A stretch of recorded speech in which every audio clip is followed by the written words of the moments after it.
my mark.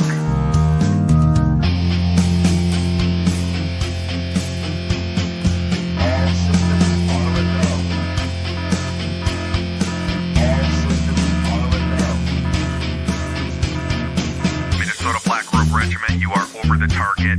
You are authorized to fire at will.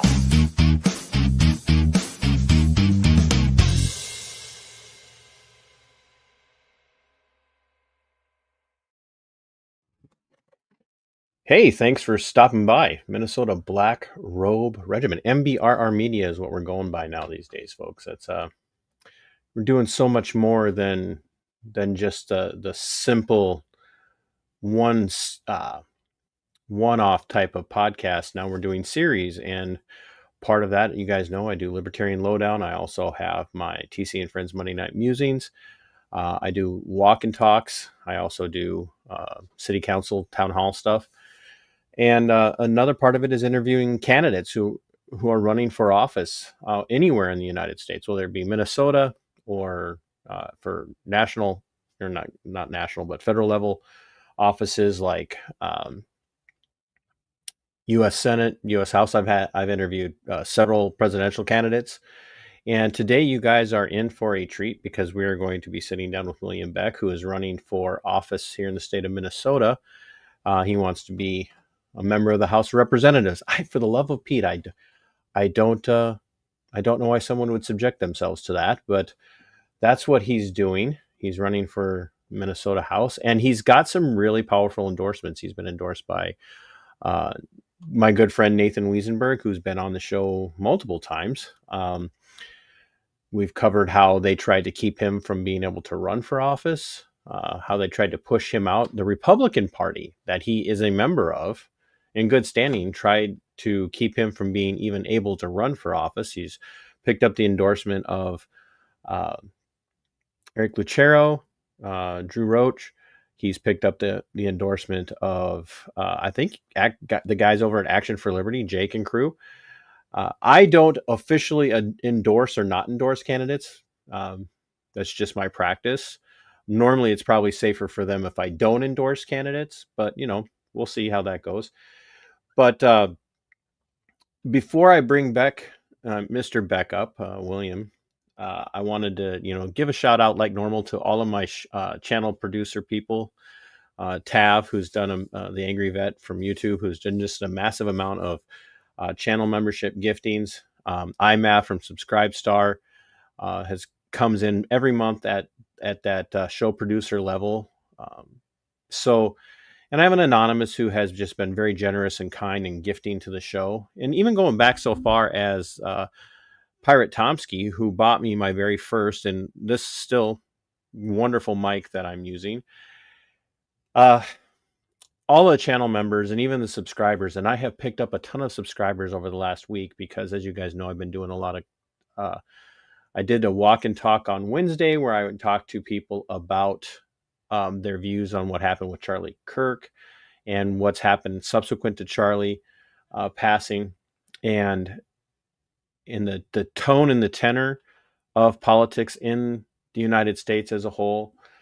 And in doing that, I covered a vigil for Charlie on Thursday night that we had a wonderful amount of people viewing. Almost 14,000 people viewed that live stream of the vigil. And I picked up a massive amount of subscribers from that. And I just want to thank you guys for doing that. So even if I would really love if you become channel members here or over at Subscribestar. You can find Subscribestar Minnesota Black Robe Regiment. You can pick a level of support there or a level of support here. If you like what I do and you want to see me be able to keep doing it, channel memberships are very helpful towards that. If you can't do channel memberships, please make sure you sub to the channel and you hit that bell icon for notifications when the content goes out. If you are one of those people who doesn't like to do channel memberships and you want to help and encourage the show and help me keep the show going another way, you can always do a super chat. And especially if, as we're talking to Mr. Beck, you would have a question that you would like to ask him, you hit that super chat. I'm going to see that a lot easier. The super chats get highlighted and it makes it easier for me to see it and ask it. And if you do decide to do a super chat, if you do decide to ask a question, please be respectful in the asking. I'm not going to censor you, but ask legitimate questions, please. That's all I ask. So um, I told William to run and use the restroom or whatever he needed to do before I got started, and told him we'd do a little bit of crowd work to get everybody watching. Hey Jen, good to see you. Thanks for being here. And it looks like he's back from doing whatever he did. I don't know how long this is going to be. He's a busy guy. And he and I were able to coordinate this and get started about a minute late. That's mostly my doing, not his.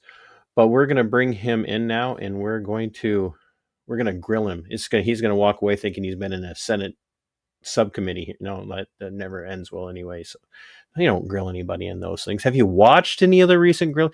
Have you watched Kash Patel's utter just disappointing performance since he's become the director of the FBI, and even how he's performed at news conferences? But his performance at Senate committee hearings, I don't know how this guy thought he was going to fix anything in the FBI, because he looks like a scared pocket troll. But anyway, that's just me. I'm sorry. Just so everybody knows, the views expressed by the host of the show may not necessarily reflect the views of the guests. So, Mr. Beck, please introduce yourself formally to the audience and tell them a little bit about who you are, where you're from, and then we'll go from there. Yeah, well, no, hey, I really appreciate the opportunity to be on your show here. Yeah, my name is William Beck. Many of you know me as a conservative activist for over the years. I've been on a couple different podcasts, but I used to go on the Truth Hurts show quite a bit, if you're familiar with that one. That would be the boys from Action for Liberty, yep, Jake and crew. Yeah, and I decided I was tired of sitting on the sidelines, and I saw an opportunity to step up and run. My good friend Tom DePel currently has the seat in District 41B that covers Hastings and Cottage Grove and various surrounding townships, and he's stepping up to run for state senate again. He'd run in 2022 and very narrowly lost, so he's looking for a rematch with Judy Seeberger, who's a far-left Democrat. And yeah, I figured out. I really appreciate you saying far left instead of libtard, because so people are they throw out that term liberal so much. I'm like, I don't even think you know what that means. And we've allowed liberals to, our leftists, to co-opt the term liberal and completely bastardize it. So I really appreciate you clarifying. So anyway, totally. Go back to your introduction. Yeah. No, and there are lots of like classical liberal folks. I love those people. I tend to get along with them very well. But yeah, no, I've been a party officer as well. I am the former BPOU chair here in Senate District 41, and I've also served on the CD2 Republican board. So I got red blood in my veins. I don't know if your listeners are all about that, or if they're more willing to question the party narrative, which is fine as well. But yeah, I'm just glad to be on the show, and I'm ready to step up and lead. Trust me, my audience questions everything, sometimes their own sanity for watching. So they're like, what did we just watch? And then I watch back and I go, I really don't know what you watched. I don't even recognize that. So so there's been a lot of talk. You're supposed, like, I keep hearing this, here's this, and don't take this personal, but he's a liberty loving, he'll be in the Liberty Caucus of the Republican Party. And these are the comments that I'm hearing from people. No one's officially come out and told me, oh yeah, he's definitely that guy, in the sense of he's committed to these things when he wins or if he wins.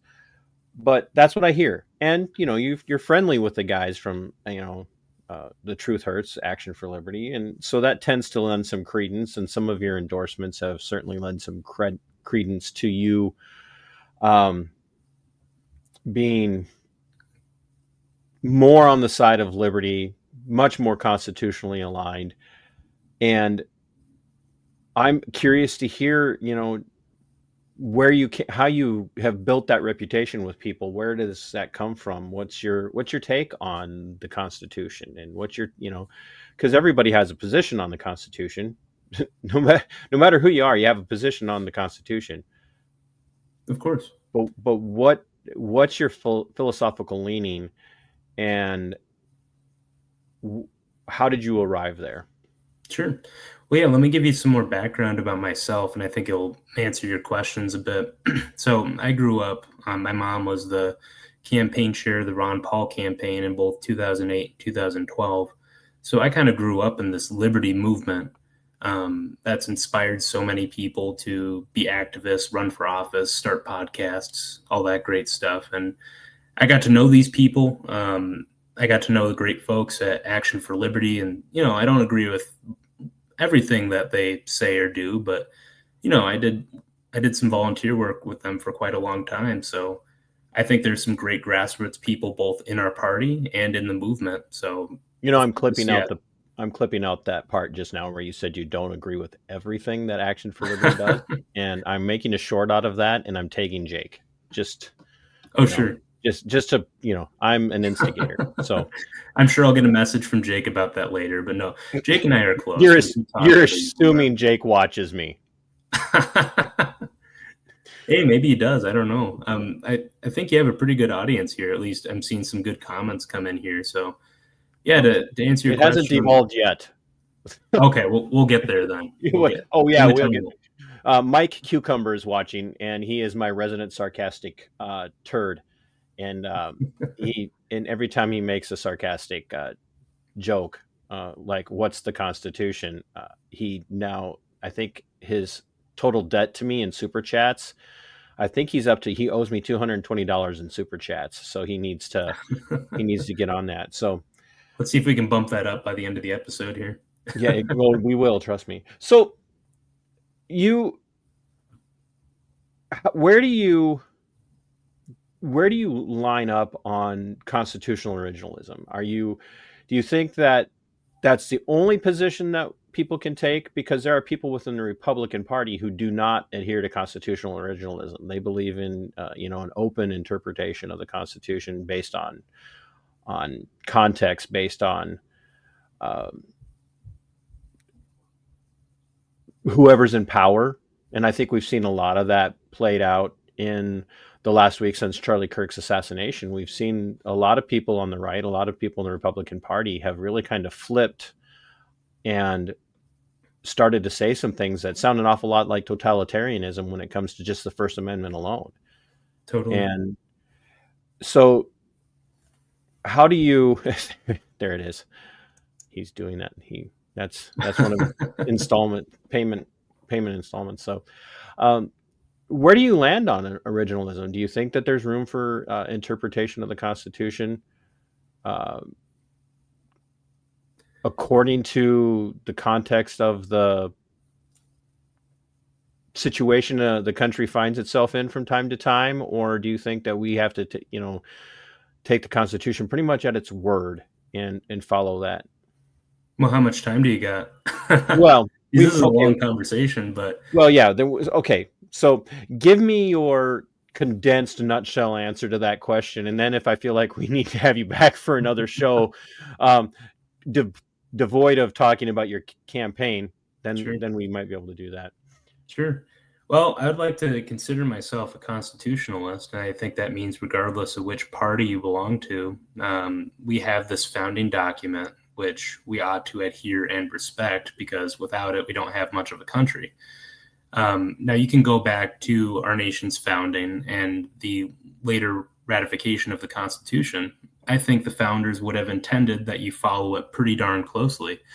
But then you look at Supreme Court decisions, the very first being Marbury v. Madison, which the court basically gave itself judicial review to kind of manipulate and tweak the Constitution. And so many years later, we kind of have this, what the left likes to call a living constitution, which can be interpreted in any way that's politically convenient.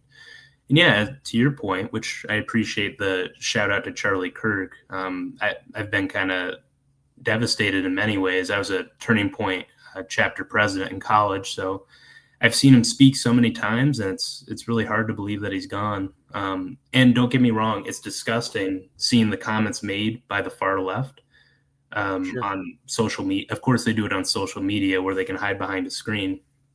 100% agree with that, by the But way. it's disgusting, absolutely. Now, I don't think it's appropriate for the FCC chair to be going out and saying, hey, maybe we should be looking at yanking people's network licenses because they are saying things that we don't like. I don't think that's appropriate. I don't think it was appropriate when the Biden administration pressured social media companies to censor speech that threatened the COVID narrative or the Hunter Biden laptop narrative. So I think it's wrong when both sides do it. I'm willing to call balls and strikes. And if this behavior continues, it's going to spiral out of control. And then, like I mentioned, we're not going to have much of a country left. I'm glad you brought up the FCC aspect, and obviously the position that you mentioned isn't going to be within the scope and the purview of the position you're running for. Right. Yeah. I wish that the FCC didn't exist. To be honest with you, in a perfect constitutionally literate world, there would be no FCC. But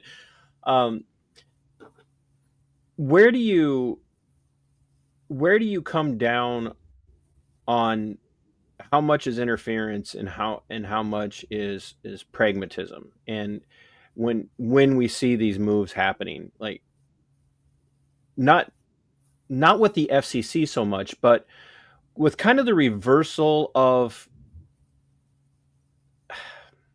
roles between, especially the mega crowd.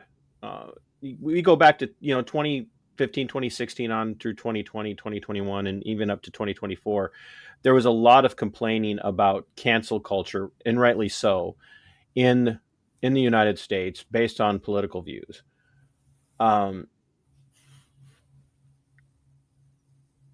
But now we're seeing a lot of the mega crowd, especially, and others on the right, are now calling for cancel culture to come back. They're now, because they're guys in power, and it seems like the tone and the tenor of the politics of the country is changing. A lot of people on the right are now kind of supporting and embracing cancel culture. And how do you fall on that topic? Where are you at? Do you see that more as a market driven response, or do you think that's outside of market driven responses when it comes to dealing with people we disagree with? Sure. Yeah, no, I appreciate the question. I think the comments that Pam Bondi has made, our Attorney General, are kind of disgusting, in my opinion. The comments that the DOJ should be prosecuting people or businesses who don't tolerate free speech. I think businesses have a right to free association. They should be able to associate with whoever they want in whatever manner that they please. And I don't think the DOJ should be threatening that core tenet of what we believe to be free speech. Now, when it comes to cancel culture, frankly, I don't feel all that bad as long as it's a market-driven approach. If employers are willing to fire their employees over something like this, well, then so be it. I think the culture has changed so much since 2018, 2019, when the Me Too stuff was going on. I think you're flipping this on its head. And I think the left is seeing, oh, now we're being canceled. Now we don't like it. Now, look, you can call it a double standard, but I think saying some insensitive things is a lot different than celebrating the death of a political opponent. So no, well, yeah, there's definitely a vast difference morally and ethically. I don't want to say but, because that's at the same time. Sure. Even those ugly celebrations should be, something that other Americans, especially people who are liberty loving, should say, like, I absolutely hate what you're saying. I hate what you're saying, Sure. but I'm not going to be the person who, basically doxes you, tries to find out where you work, where you live, and get you terminated from your job. I struggle with that, and I appreciate your honesty about it. It's hard to not kind of say, hey, you get a taste of your own medicine, because you had no problem with this a few years ago. I swear there's nothing in the coffee. Well, here, let me say this. Yeah, that's why you're here. Yeah, no, I'm not the kind of person who would go out, try to find somebody's employer and cancel them for something they said online. I'm frankly I'm much more passive than that. I just kind of say, "Oh, that's disgusting," and if anything, I'll leave a comment on their post. Um, but you know what? As long as the government's not involved, I don't think it's any threat to our constitutional right to free speech. Right. I think that's something conservatives tend to get wrong a lot of the time. They try to extend our constitutional rights to private businesses and private associations, when in reality, it's just what government is and is not able to do or enforce. Yeah, and that's I was thinking, and I don't know why it was important for me to ask you on this one, other than it really says a lot about where you fall in liberty, and I think your answer is 100% solid when it comes to, yeah, the FCC doesn't need to be involved in these decisions, and Mhm. in the DOJ especially. I mean, the FCC situation with ABC was scary enough, Right. like, fix this or else, and I mean, almost verbatim said, we could do this the easy way or the hard way. If that doesn't sound like the mafia, I don't. Uh, and that's coming, there again. That's coming from an administration that said they were going to restore free speech, Mhm. and but you take the FCC response in conjunction with Pam Bondi's response, and even the president, Donald Trump, saying just this week to news reporters, maybe we're going to come after you because you're not fair to me. I'm like, how did we land in this position? When you think about the role of the state, and in this reference, because you brought up uh, Ron Paul earlier, but when you think about the role of the state at the state level, when you look at the role of House of Representatives and the Senate in the state of Minnesota, what do you think the most important action that a member of the Congress, the state Congress legislature, is in the day-to-day operations and work of the state? What do you see as your primary role in if you're elected?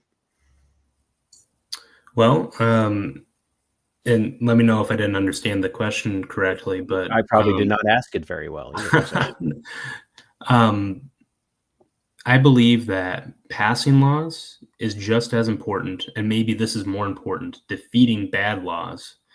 I think that's the responsibility of a legislator. I mean, you've seen this. There are hundreds, maybe thousands of proposals introduced in a single legislative session, and probably three-fourths of them are terrible.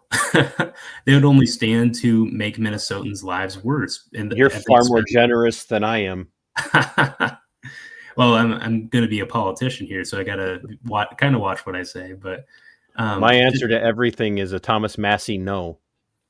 yes. Oh, well, and maybe this is a separate conversation we could get into, but I do think the attacks on Thomas Massey are sad and terrible, and I'm not sure he's going to survive a primary challenge this time around because they're coming after him so hard. Oh, for All sure. because he stood up against big budget spending bills, which only stand to increase the deficit, which I thought that's something as Republicans we're supposed to stand against.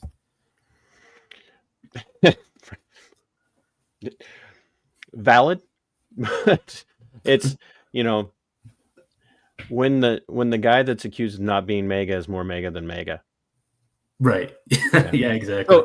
So yeah, you were saying, maybe even more importantly is saying no to bad laws, and then you were kind of expanding and saying that, a good, what'd you say, 75% of them are bad. Because I think there are some good proposals. Like I like to see proposals that cut or fully eliminate taxes. I think that's great.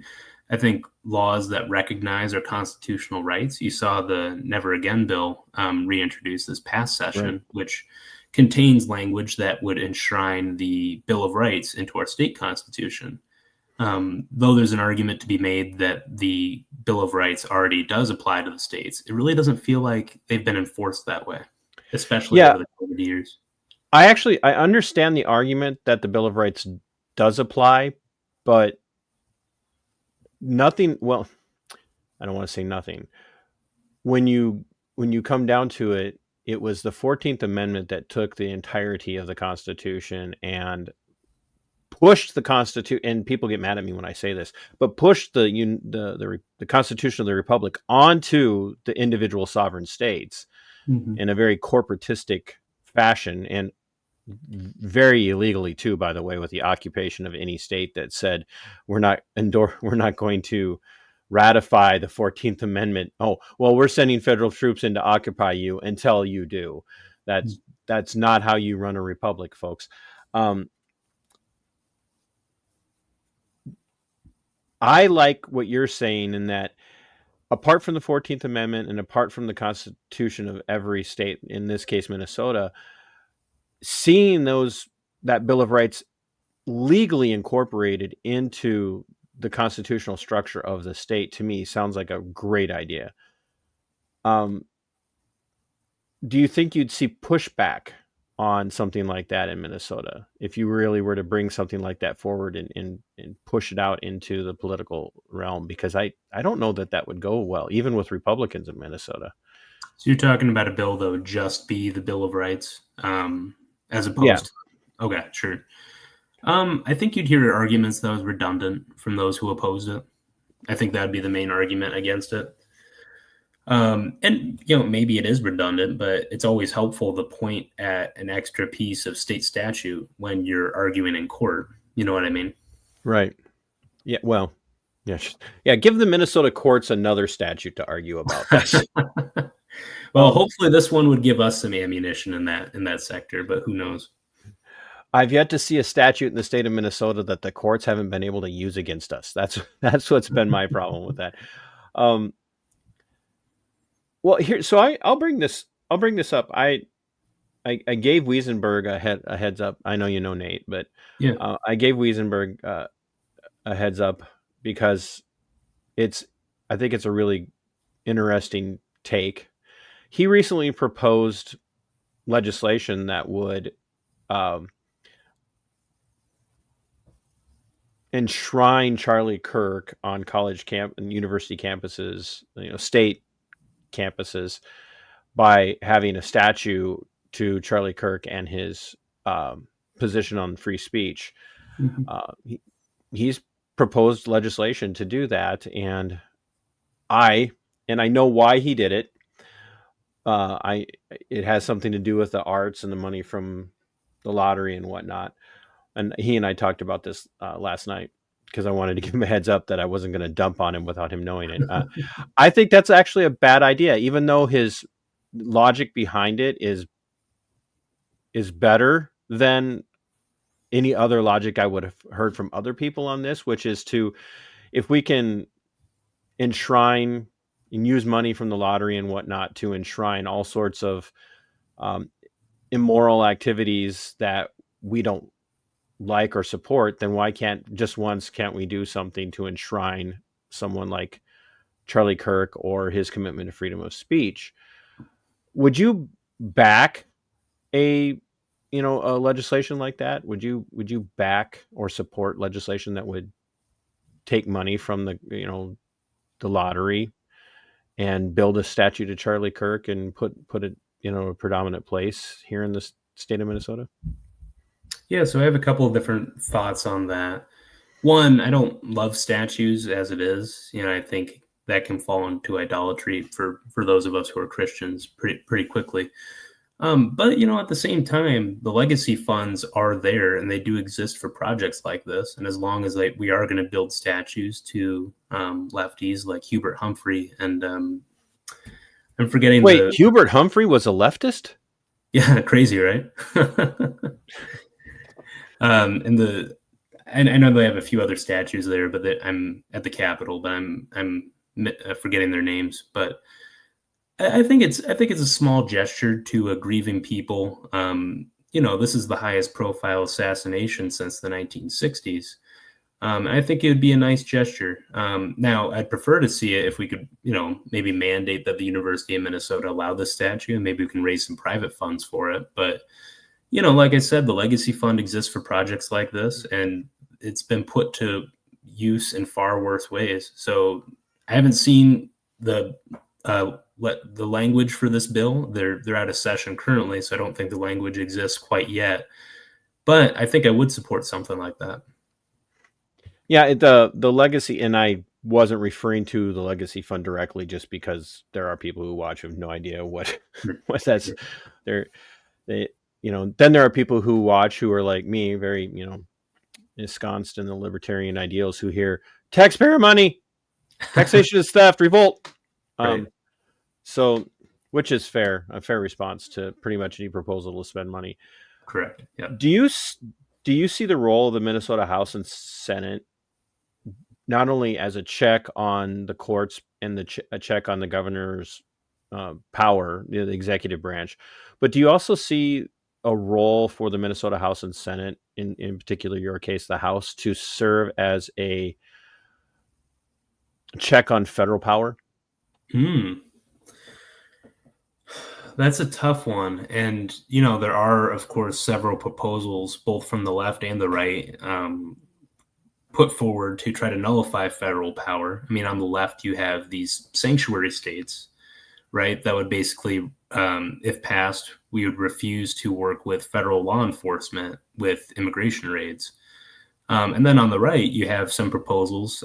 This was passed in Missouri, I believe, the Second Amendment Preservation Act, or SAPA, which would basically nullify all federal gun laws, which, of course, a court came in and struck that one down. But no such. What? No. It's never happened with the sanctuary states, of course. So I think there is room to try efforts like this, not endorsing anyone in particular, but I think the legislature should push the envelope a little bit. And these things should go to court, because that's how you change legal precedent is, hey, you pass something into law and let the courts go at it, push it all the way up to the Supreme Court. And who knows, you might just do something as consequential as overturn Roe v. Wade that way. Yeah. So you brought up the not cooperating with federal law enforcement aspect, and not being a leftist myself, and being familiar with the non-commandeering standard that the courts themselves have ruled, and I'm wondering why, especially in the state of Minnesota, why this topic even needs to come up, because I don't think a lot of people understand, especially on the right, that no law enforcement agency at the state level, the county level, or municipal level, in fact, no agency, whether it's law enforcement or not, no level of government is obligated to cooperate with the federal government in enforcing any law. Nor can the federal government order them to do so and then require them to do so at their own expense.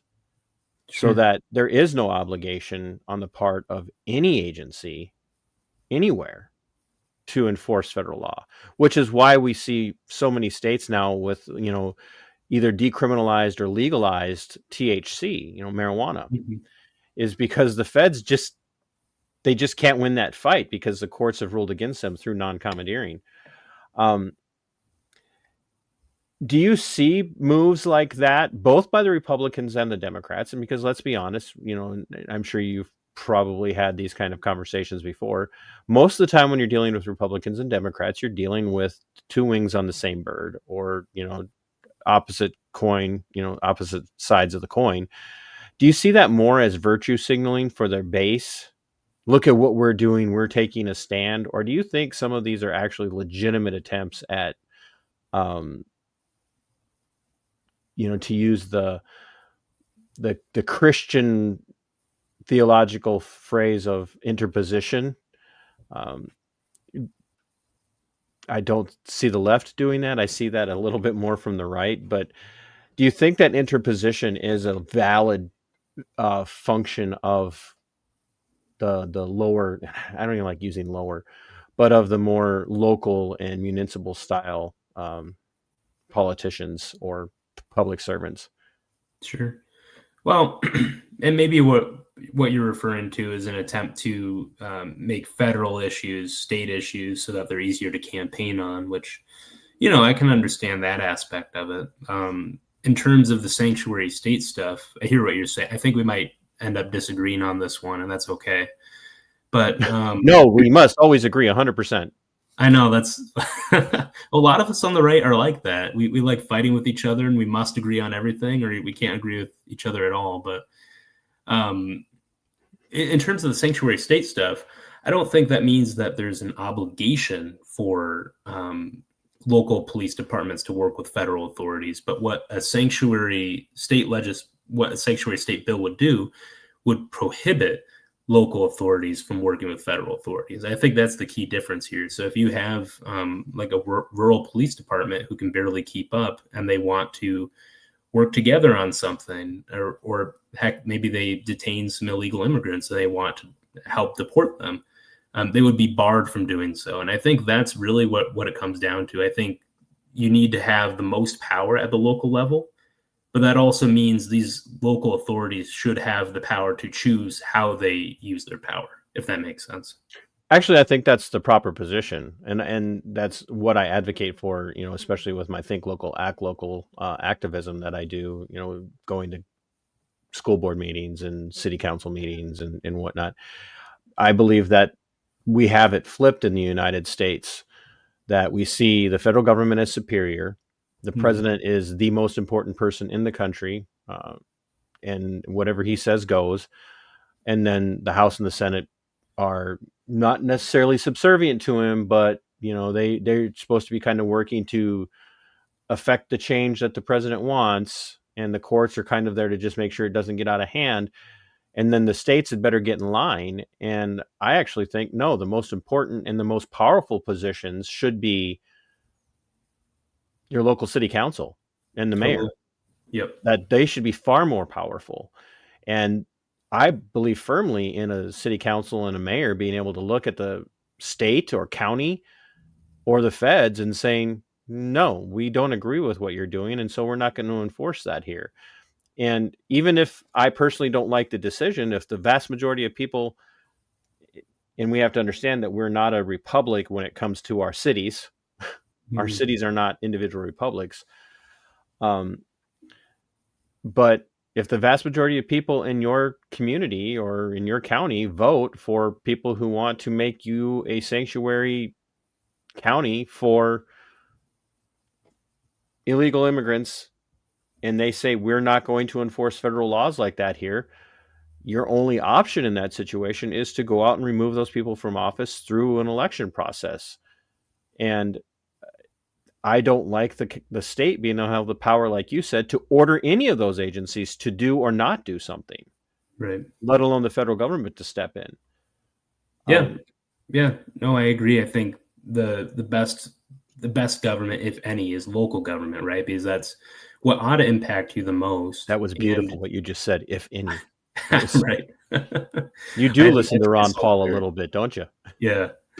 Yeah, I had to catch myself there before I said the best form of government blank. But I mean, you have recourse there, right? Like with all these politicians in Washington, you only have one congressional member and two senators that are really accountable to you. Whereas at your city council, unless you have a ward type system, all your city councilors are accountable to you. They got to get an earful of you. You can walk down to their office anytime. And the mayor is accountable to you, and you can show up to their meetings and they have to listen to you yap at them. And I think that's great. My wife, who's actually a city councilor, she would probably disagree, but she knows that we have that disagreement at least. Oh, well, you have to tell her that TC from MBRR Media 100% backs you, and she's wrong. So, yep. There you go. And well, it's interesting that you say that, because I have a pretty good working relationship with the mayor of the town that I live in. And when he took his oath to the Constitution of both the state and the Republic at the beginning of this year, when he won election in November, one of the first things that he did is he removed the time limits from public comments, and he removed the rules. Wow, I like that. And that was huge. And I think some of it came from him seeing the way people were kind of. The former mayor put the rules in place because people were getting upset about some stuff the city was doing, and And of course, they come out with this, the League of Minnesota Cities and the attorneys from the League of Minnesota Cities are like, here's how you control your meetings. And one of them was putting all these rules about you can't mention anybody critically and personally in your comments if they're an employee of the city when I saw those rules go up, I went up there and I looked at that and I said, I'm not going to abide by any of this. If I have something critical I want to say, I'm going to say it and you can't stop me. And it really, I think, to see the mayor come in and remove those things was, shout out to Justin. That was a huge step, because even in a small town of 2,700 people, a lot of people are just absolutely terrified of their local government. Mm-hmm. You can hear it when they approach a mic during public comments. Most of them are just absolutely terrified, not just of public speaking, but there's a subservient mindset when you approach these people. And I'm like, they're our servants. Why are we afraid of our servants? Right. Yeah, no, and that's it. I mean, frankly, that's how it ought to be. You having a good relationship with your mayor, and that's great. And it impacts policy decisions, because at the end of the day, he's accountable to you because you elected him or have the power to remove him if you deem that fit.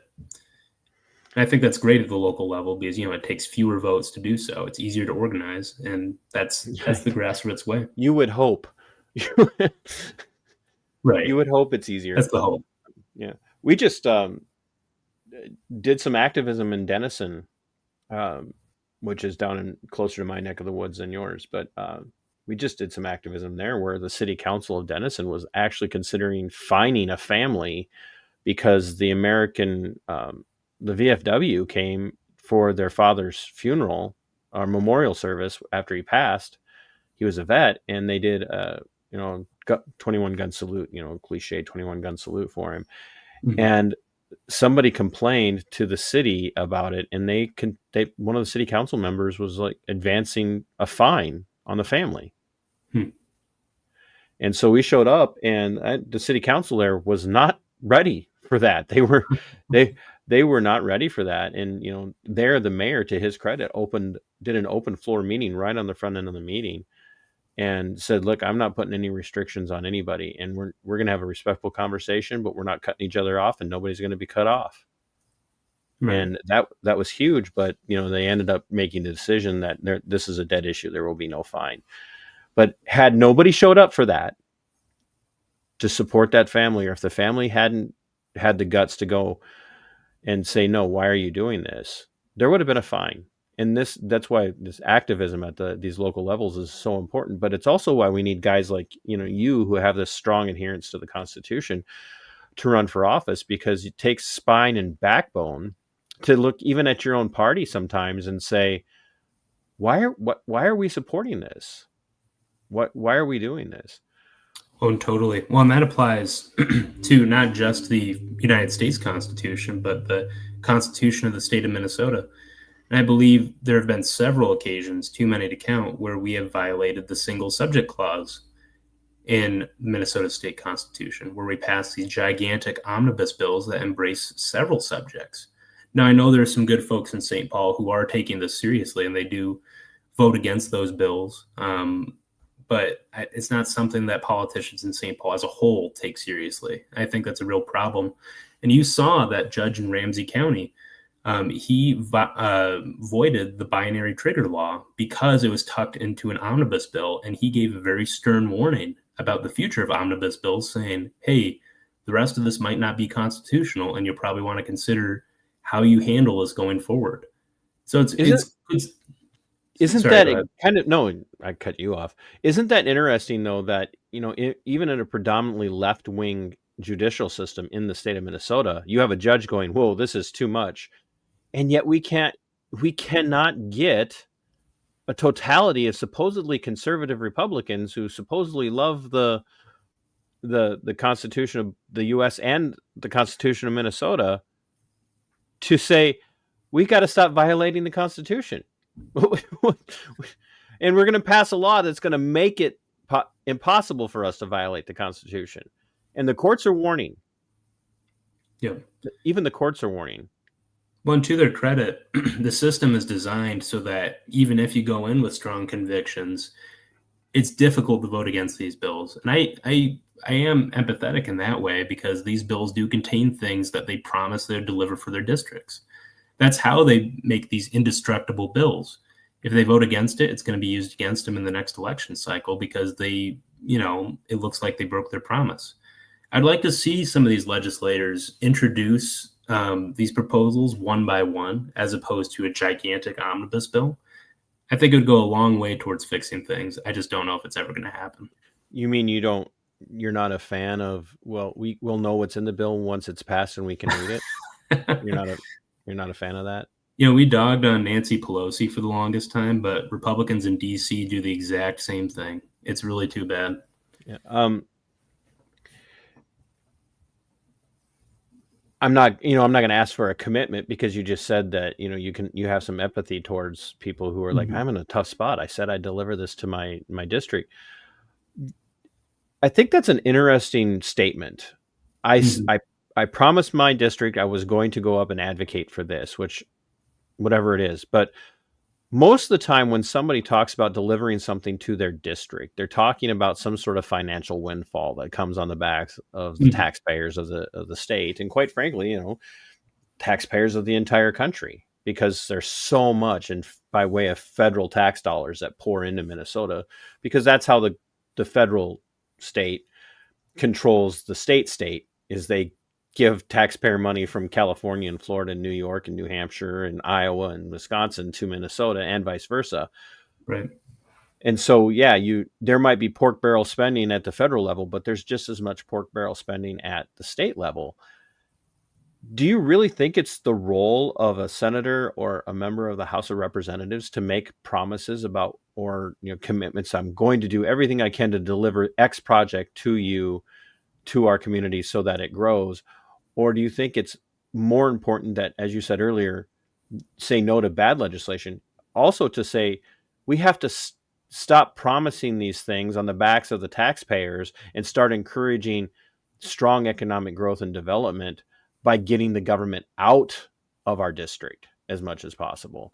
Do you think those things are, how do I want to say this? Do you think those things are diametrically opposed, or can they work hand in hand with one another?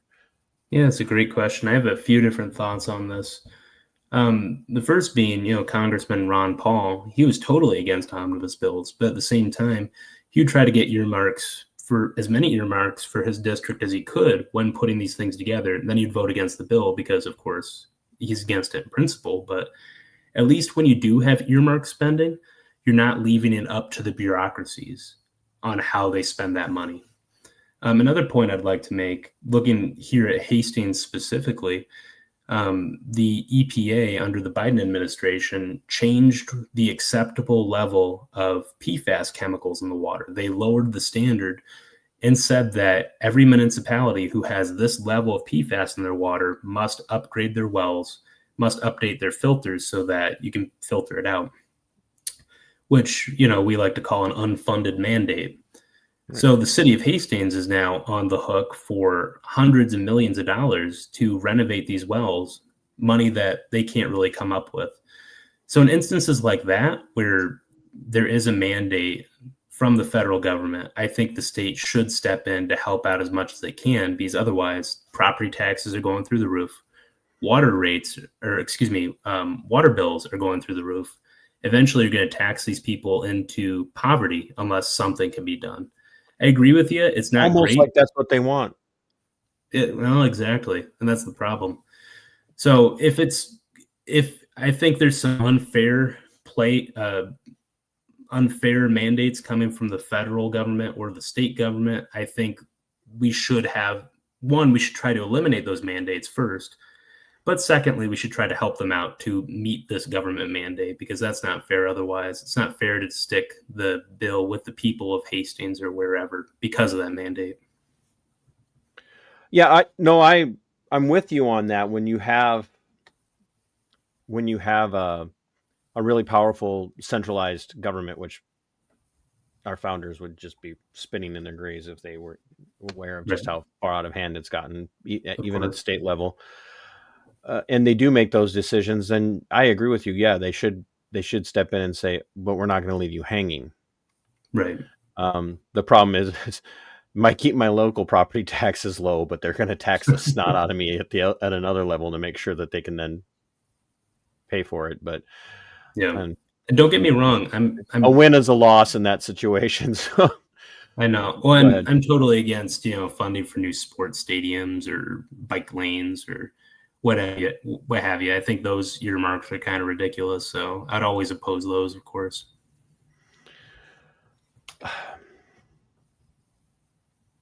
How much influence do you think a person who's holding an office like House or Senate, how much influence do you think social, cultural, and religious philosophy should have on the decisions that they are making and the laws that they are agreeing to support or not support when it comes Mhm. to people's day-to-day living?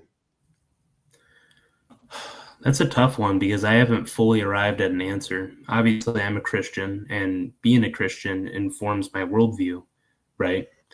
Um, and I think all morality stems from this kind of natural law, right? Like we believe killing a person is bad, not because it's illegal to kill a person, right? It should be illegal to murder somebody, but that comes from a kind of natural law that we all kind of recognize. So I do believe morality does play a huge role in how we implement laws.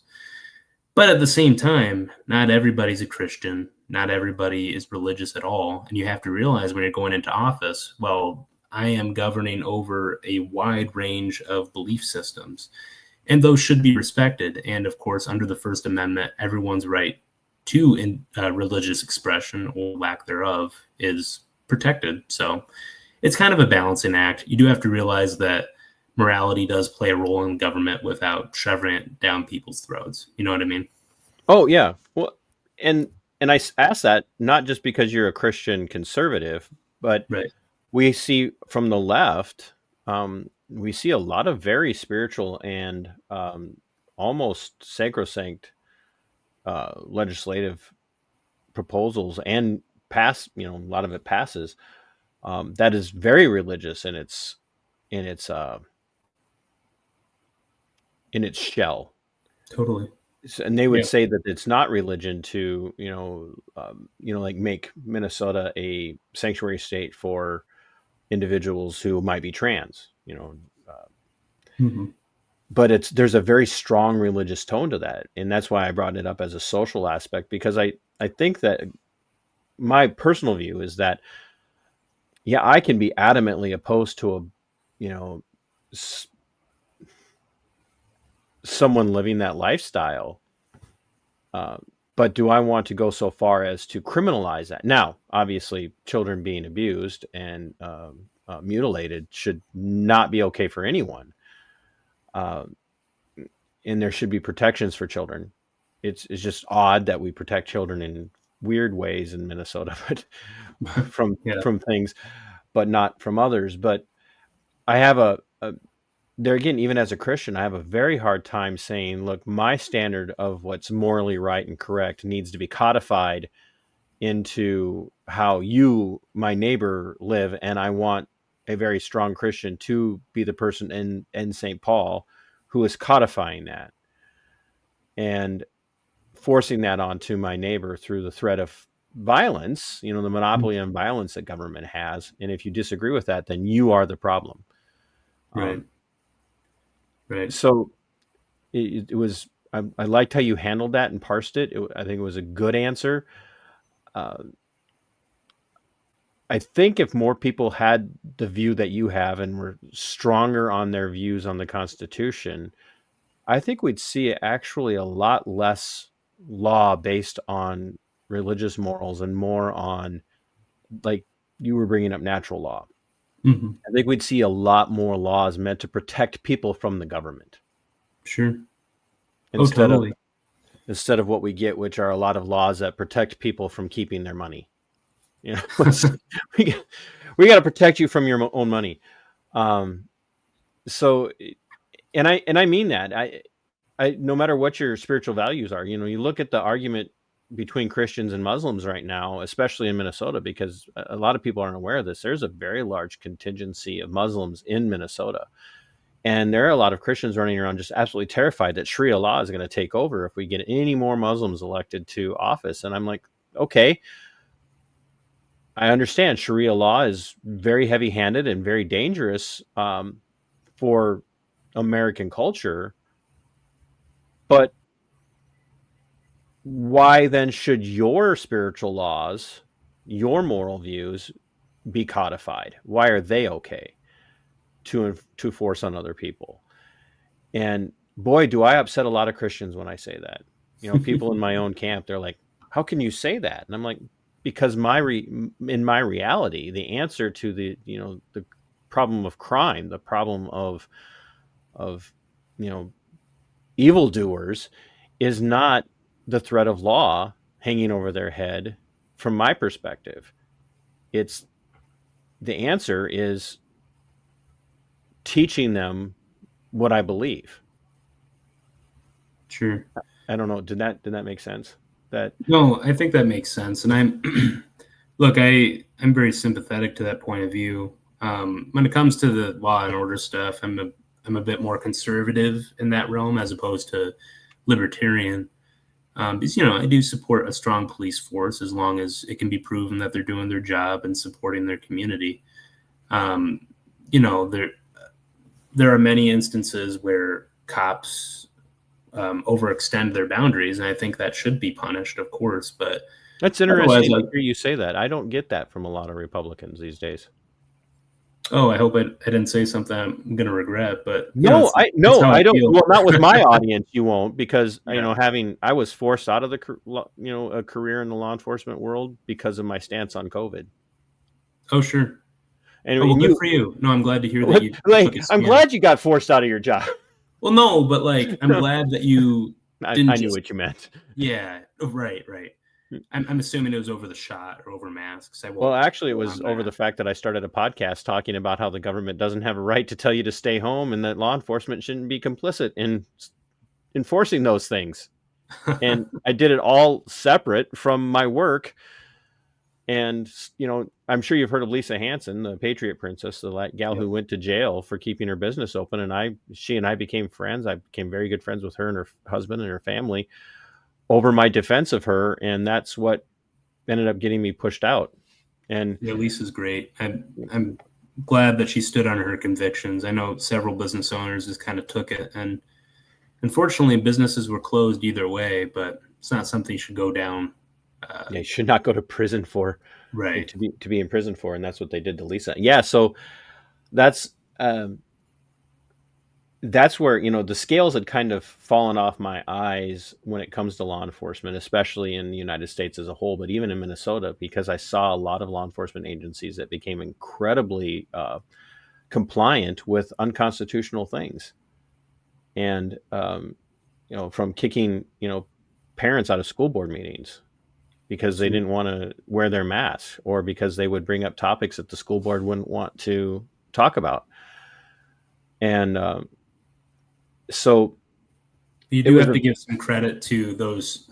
I think there are mostly rural sheriffs. I don't think there are a lot of them, but there were plenty of sheriffs who came out and said, we're not going to enforce these rules because we believe they're unconstitutional.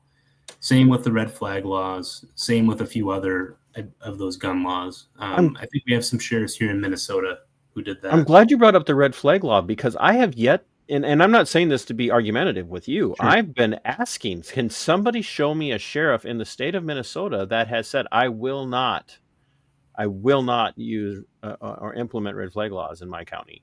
It's possible I'm wrong. I thought I saw a couple of news stories about that. I can check later and I'll send them to you if I find them. I would love to hear that, because that's been one of my biggest, warning points for a lot of people. I am a person who believes in order. I don't believe that law always leads to order. Gotcha. Which is normally what the argument is made under, the Republican guise of, back the blue, back the badge is, oh, we need law and order. And the only way we can have law and order is for law enforcement to be, respected. And my perspective has shifted in that I think that would be a great position for someone to take. And this actually, this is why I like your comment, because it's going to allow a segue to the next thing I was going to ask you. Is if our law enforcement officers were actually trained and taught to honor the Constitution, because they swear an oath to the Constitution of the United States and their own state. And then they also swear, as part of that oath, they swear to also enforce all the laws of the government. And those things are very often diametrically opposed, because there are many laws that actually blatantly violate the Constitution. And people's argument, especially from the right, is, well, if it violates the Constitution, then the courts the courts would rule that. But if the courts don't rule that, then it's not a violation of the Constitution. And you and I both know that's demonstrably wrong. That's just demonstrably wrong. Mm-hmm. Like, there are many laws that violate the National Firearms Act. And the Supreme Court's never ruled that it's a violation. But it is. It's absolutely a violation. And yet law enforcement enforces it. And right. Well, it goes back to that concept of judicial review, right? Like yes, thank you, Marbury versus Madison. Yeah. I was glad to hear you bring that up, by the way, because everybody's, I love Marbury versus Madison. Tell me you've never studied it. Without Do people say that? I've never heard anybody, or at least in my circles, everyone only brings it up to decry it. Well, I think it's because a lot of people, I think I'm streaming to YouTube too, or to TikTok, and now it's making me do something. So, all right, sorry about that. Just my end is going on TikTok, so people are really bored. They're like, "Who is he talking? He's talking to himself again." A lot of people quote Marbury versus Madison because of the line that says, any law that's repugnant to the Constitution is no law at all. And then they stop there. It's just like the people that stop at, you can't, fire in a crowded theater and have it be free speech. Well, actually, they actually overturned that statement. They came out later on and said, yeah, yelling fire in a crowded theater, unless you're doing it just because you want to cause people to get hurt, is protected. So I actually didn't know that. That's interesting. Yeah, I'm way under explaining it, but yeah, they actually came out. The Supreme Court came out and refuted that statement later on and said, no, you can't pass laws based on that. That was a terrible decision. If you're elected, would you be willing to take a look for the good of the state of Minnesota and the people of Minnesota, and for law enforcement in Minnesota? Would you be willing to take a look at sponsoring legislation that would require law enforcement in the state of Minnesota to have annual training on the Constitution, especially as it regards the Bill of Rights? I think all government employees should have to review the Constitution annually. I think. Can we start small? Just small. I want to start small, because here's why I say law enforcement. Because I think that level of reform for law enforcement would send a very strong signal to the rest of government, because the rest of government relies solely on law enforcement to enforce their bad decisions. Sure. Well, I don't think that necessarily. Before I say anything on that. I know I'm springing it on you. So if you were like, I really would need to think about that, I totally understand. But when I'm sympathetic to the idea, I just want to be sure I'm not committing to something that I don't fully know the details of. Are there other examples in other states that we could look at? There are no examples of any state that's doing it right now, because every time I talk to somebody that's actually a phenomenal idea. I've actually had this conversation with former presidential candidate Mike Termott, who was a former law enforcement officer and a former staff for the Reagan administration. And I've also had this conversation with, I don't know if you're familiar with Detective Matt Thornton. He's got a huge YouTube following. He's a cop that calls out bad police behavior all the time. He and I have talked about it, and we're like, yeah, we really need to pen some legislation, but you have to pen it so it's, understandable for a lot of politicians. You know what I mean? So you have to pen it, which means kind of writing it to the standards of the way each state writes their legislative proposals. And every time you bring it up to somebody, you get a lot of people going, kind of like you did. And I know this is not meant to be disparaging, kind of like you just did. Can you show me examples of where this is being done in other places? No, I can't, because nobody's doing it. Well, then let's have a conversation about it if I'm elected, because I'd love to learn more about it. And the reason I ask is because every state, every local agency, from the Minnesota Department of Public Safety and the Minnesota State Patrol all the way down to county agencies and municipal agencies, they all receive taxpayer money from the state and the federal government.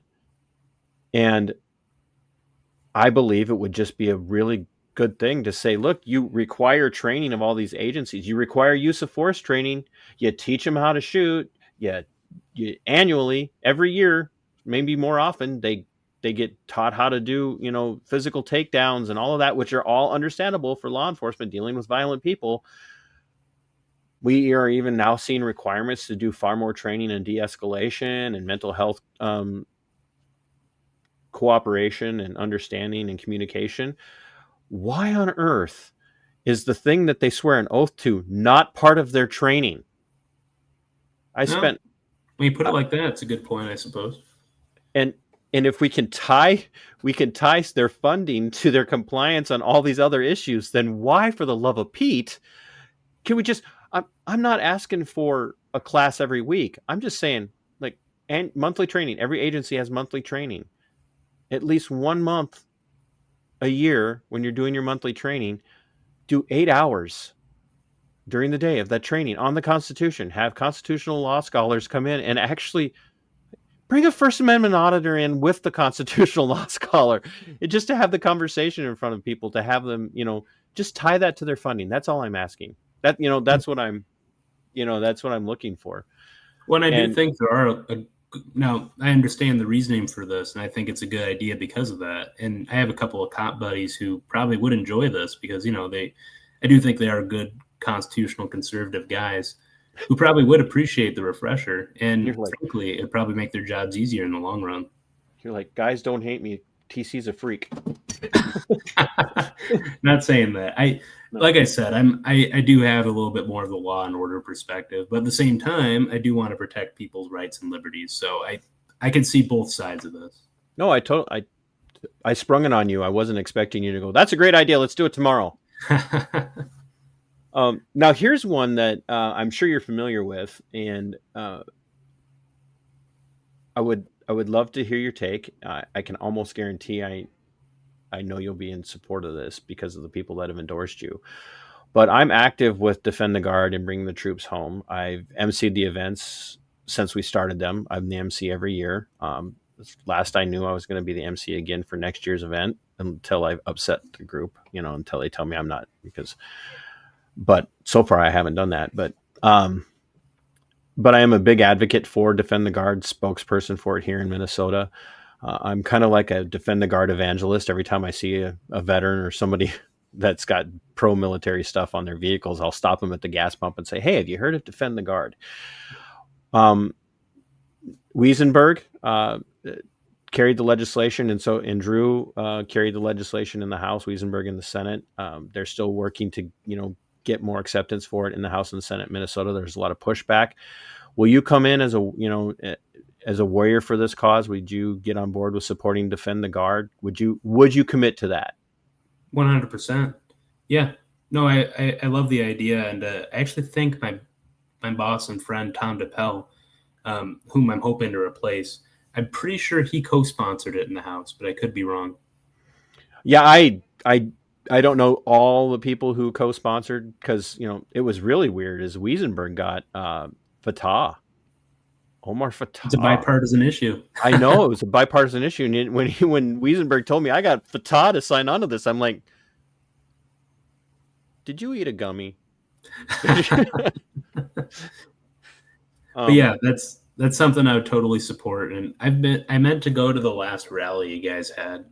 Well, here is your official invite to the next rally, and prepare a speech.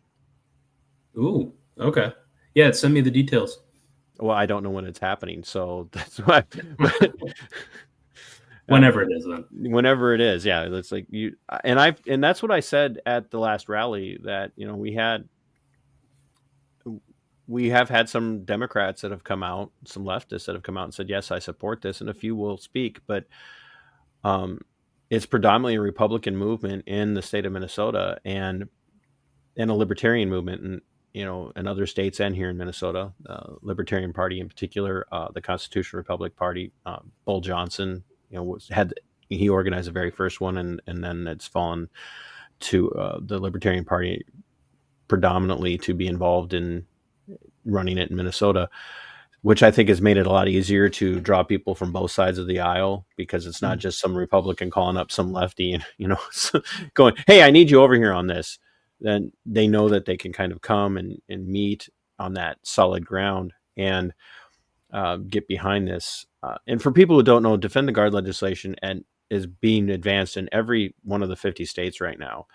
And all it is it's saying, look, here in the state of Minnesota, we're passing this legislation, and the governor's going to sign it, that says before our troops can be activated and deployed into a war zone, the federal Congress needs to do its damn job for once and declare a war.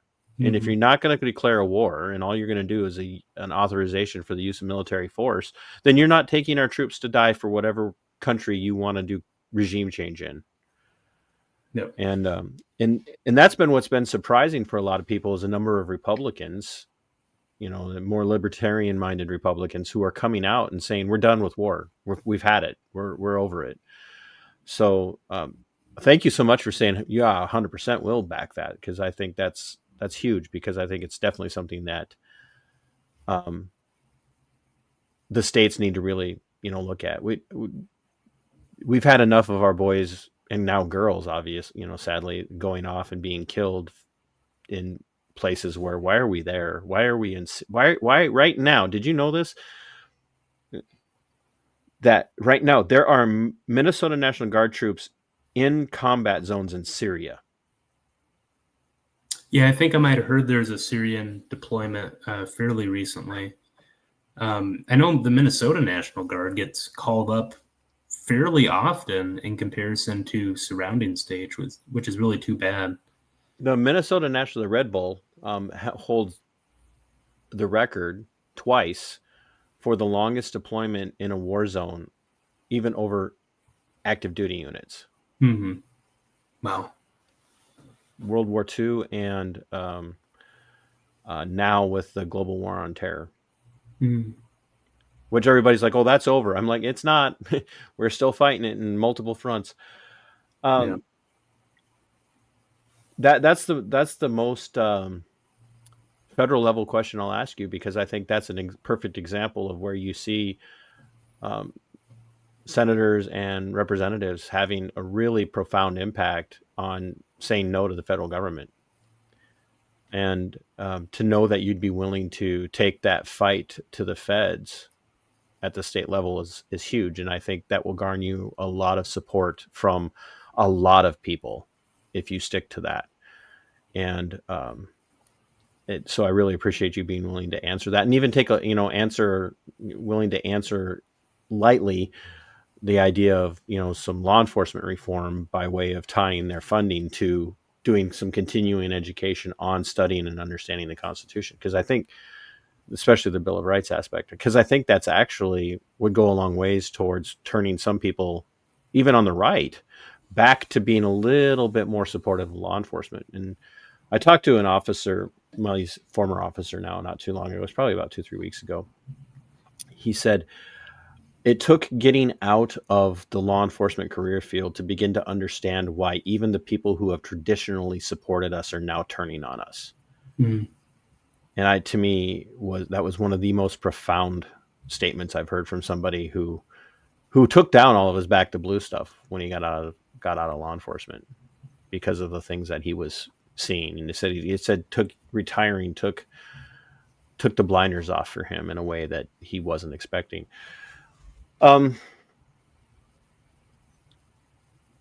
What's campaigning going to look like for you going forward? I mean, is your district pretty solid, or is it something that you should be able to get the nomination in pretty easy? And are you, do you think you're going to be able to not easily win, but do you think that you've got a much better shot in your district than some of the other people running as Republicans in the state of Minnesota?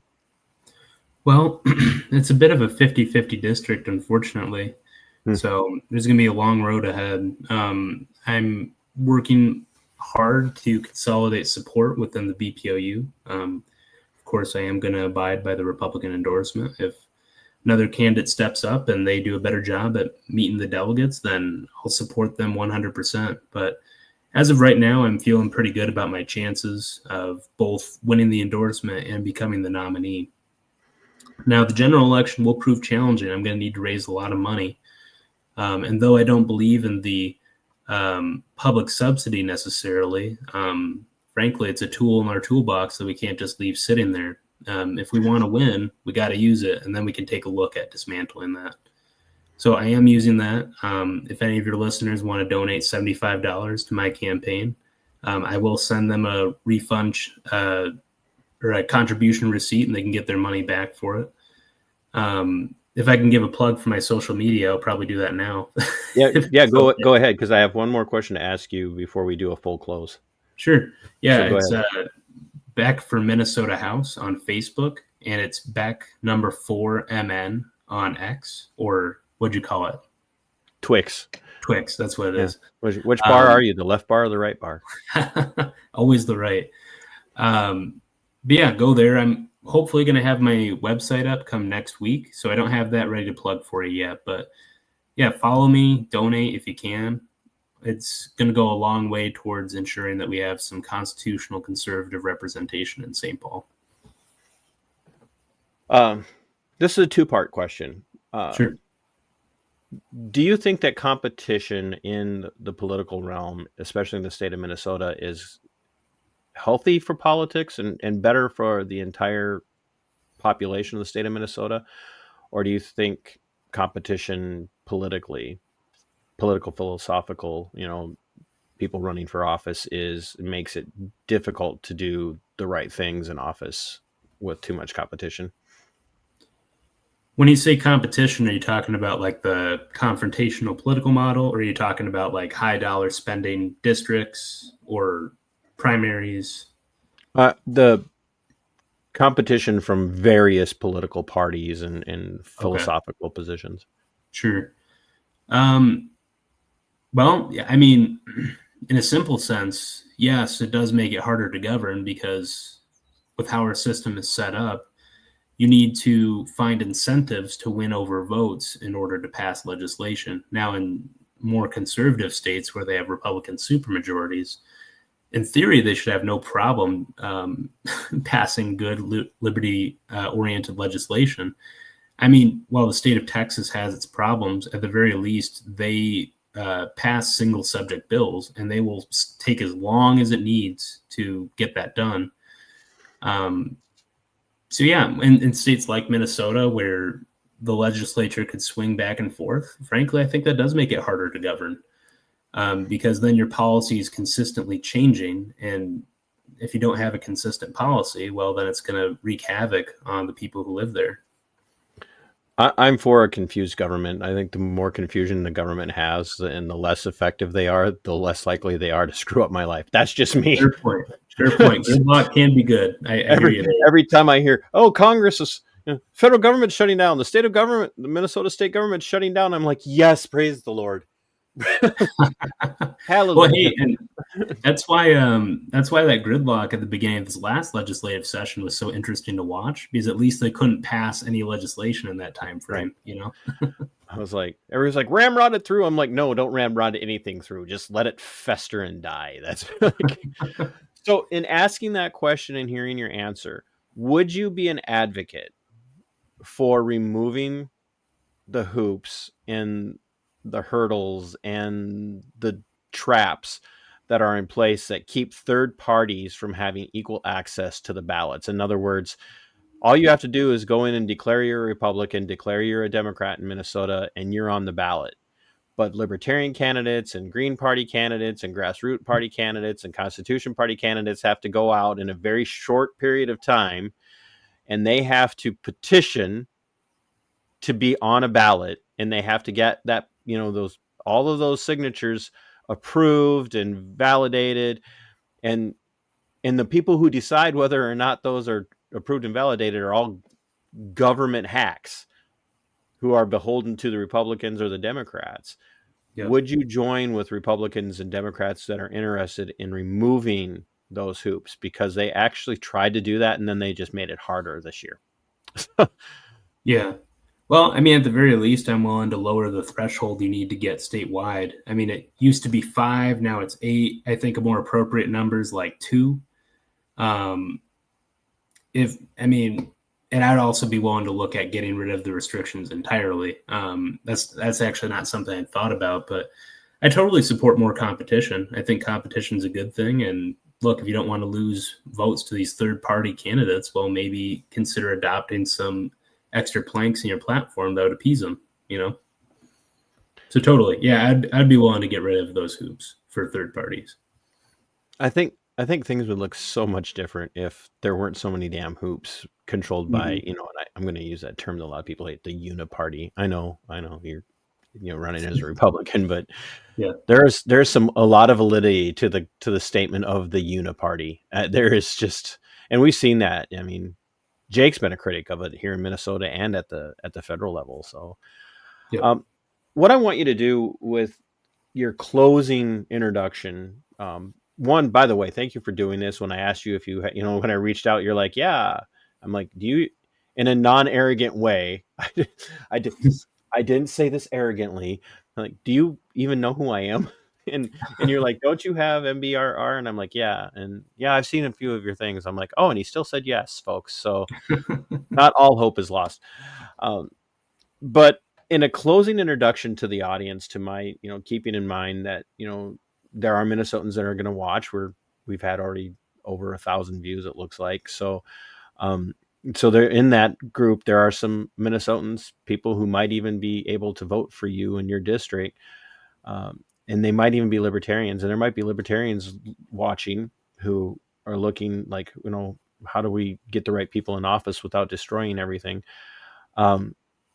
Give some closing statements of things that for a fact you will not ever support by way of legislation that are going to infringe on the natural rights of Minnesotans. Sure. And then, yeah, well, no, I mean, thank you for having me on. To answer your question, I mean, these are going to sound like basic tenets of what any Republican will tell you. You're going on basic white chick, aren't you? Basic white chick, Beck. Yeah. No, so of course I'll never vote for a tax increase.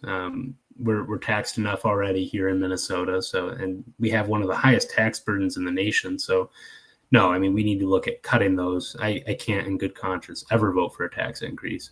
Any restrictions to your Second Amendment rights? Again, we have way too many of those as it stands in Minnesota. So you can count on me to stand firm on that. They'll have to drag me kicking and screaming if they expect me to vote for something like that. And of course, your First Amendment rights too. I'll do what I can to expand those here in Minnesota. I mean, you saw that they passed that free speech registry in 2023. I think it was to, all the it was an effort to combat hate with the Minnesota. Wasn't the Minnesota Human Rights Watch free? There was a whole bunch of people involved with that. So yeah, I forget the details, but it was something just terrifying. They're reporting people for hate speech and it's being documented, right. But we do have a state where the governor created a snitch line, by the way, for COVID, where you could call your neighbors into the snitch line. TC may or may not have actually called the snitch line Thanksgiving of 2020 to turn himself in for having 25 people in his house from 8 different households. I said, I turned myself in. I said, yeah, come by. We'll feed you.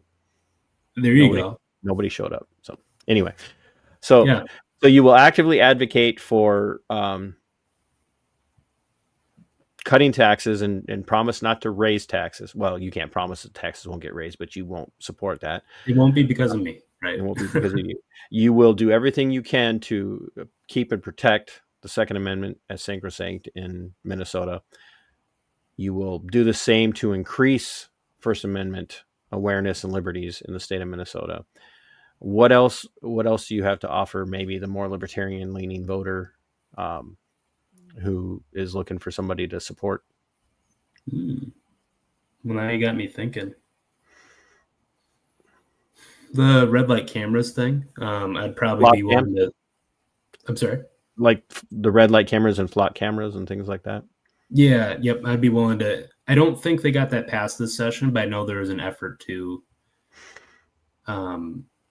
Actually, now I'm confusing things because I believe they currently are legal in Minnesota, right? Mm-hmm.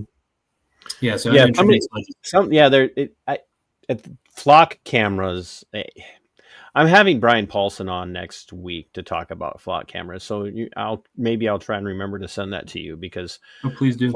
Flock cameras are kind of a big thing, and they're very much a monitoring issue, like literally recording your license plate everywhere you go. And and people are like, well, you know what the old statement is, and cops use it all the time. If you don't have anything to hide, why do you have a problem telling me who you are and where you're going? Right. It's none of your damn business. Speaking of that, I'd also support legislation that would decertify real ID requirements in Minnesota. Oh, nice. I think that I forget who introduced the bill, but I remember seeing it this past session and thinking it was such a good idea. So I'm totally on board with that. It's probably too little too late at this point, but hey, we'll do what we can. Do what we can. Just tell everybody one more time where they can find you, and are you doing any events coming up?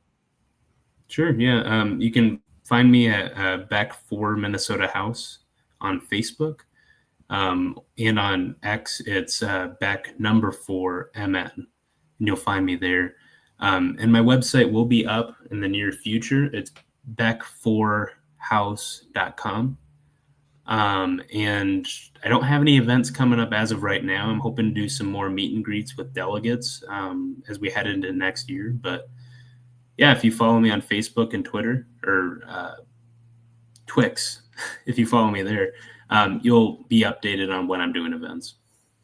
Well, that's awesome. I really appreciate your time, and I will let you go about your day. I got stuff to do myself, but I have to do a close for my audience. And if you want to sit in the green room and listen or carry on with your day, you feel free. And I promise I'm not going to say anything that's going to get you in any kind of legal trouble. Perfect. Well, thanks, TC. I appreciate it. Really appreciate you coming on and making time. Of course.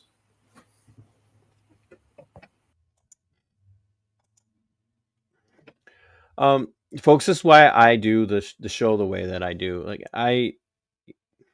there's a lot of people that talk so much about, when you have, politicians on, you got to do a lot of, you really got to pin them down. You got to do gotcha stuff. And like, does it sell? I mean, could I be an inflammatory, firebrand?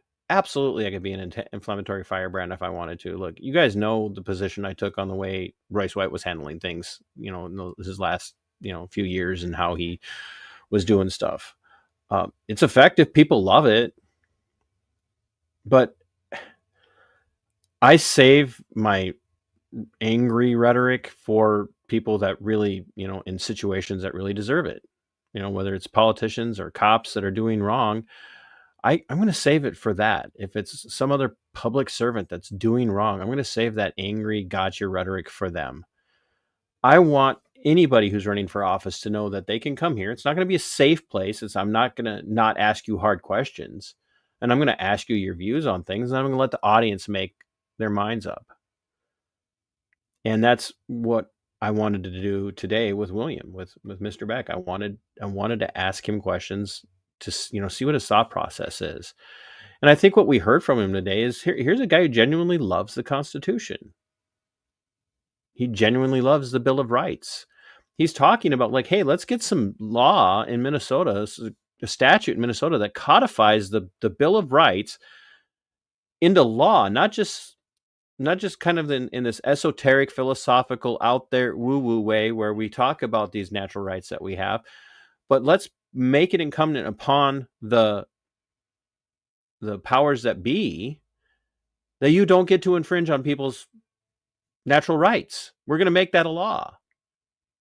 Which I don't know if he recognizes that, which actually goes a long ways to not defending, but supporting my argument that we need to have more constitutional, or not more, but we need to have a requirement for constitutional training of law enforcement in the state of Minnesota.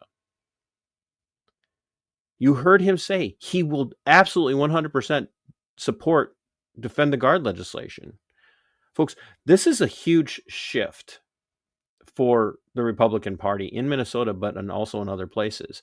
And what I will tell you is that his answers to these questions and this emphasis for him is the direction that the United States should be going, but it's also a direction that the vast majority of people in the movers and shakers crowd in the Republican Party in Minnesota and across the United States at the national level of the GOP are opposed to. He's got his work cut out for him. The things that he was talking about were good positions, but they aren't traditional Republican positions.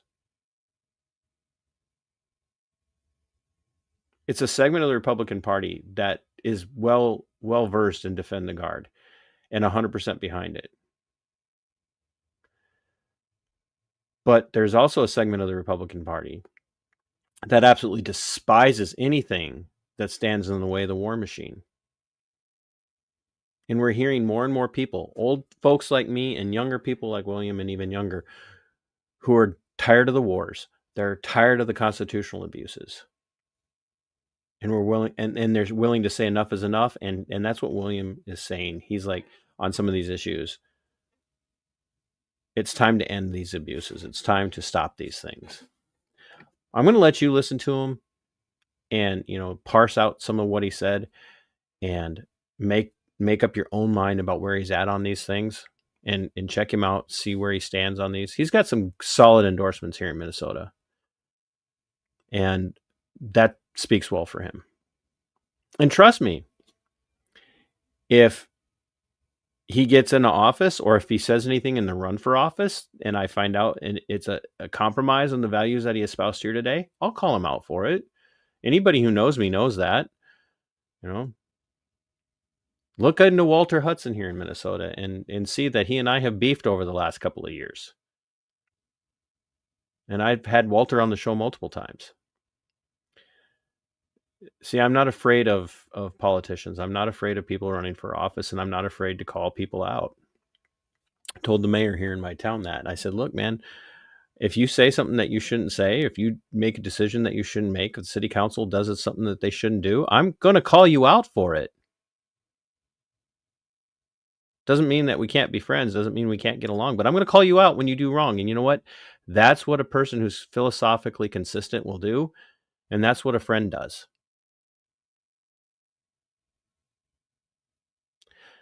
We have to stop living in echo chambers. I said that to so many people when I attended the Charlie Kirk vigil on Thursday night. We need to get out of the echo chambers. We need to start understanding what other people believe and why they believe it. And even if it's only to dismantle their beliefs and convince them that they're wrong, we need to be able to steel man their arguments because we understand their arguments. But we also, in getting out of our echo chambers, we have to be willing to look at the people that share our views and tell them when they're wrong and hold them accountable. I really appreciate everybody that's watching, folks. This has been a great stream for an early Saturday afternoon. I'm absolutely thankful. We have moved into the realm of almost 1,200 views for a stream on politics with a politician, and that's good for this channel. That's very good for this channel. So I hope you guys will come back after this video finishes processing, that you'll hit that like if you haven't already. And if on your way out, if you would hit that like button and the share, that would be great. And one more time, I want to thank William Beck for making time, for sitting down with me. Politicians run a risk when they sit down with small platforms like mine. And the fact that he was willing to do it says a lot about his character. So I just want to thank everybody for tuning in. Thank all the channel members and the new subscribers that I picked up since the show started. That's awesome. I really appreciate you guys as well. I hope you come back. And if you see something that I say that you don't agree with, instead of just disappearing and unsubscribing, make a comment, challenge me. You can even be mean about it. It's not going to bother me. But be prepared to defend your position, because I will engage you. So, my friends, until next time, fight for your liberty as yours. Fight for your freedom. It belongs to you. And Sic Semper Tyrannis. We are go for liftoff in T-minus 30. Stand by for further instructions, Minnesota Black Robe Regiment. Secondary guidance systems engaged. Minnesota Black Robe Regiment, it will be on my mark.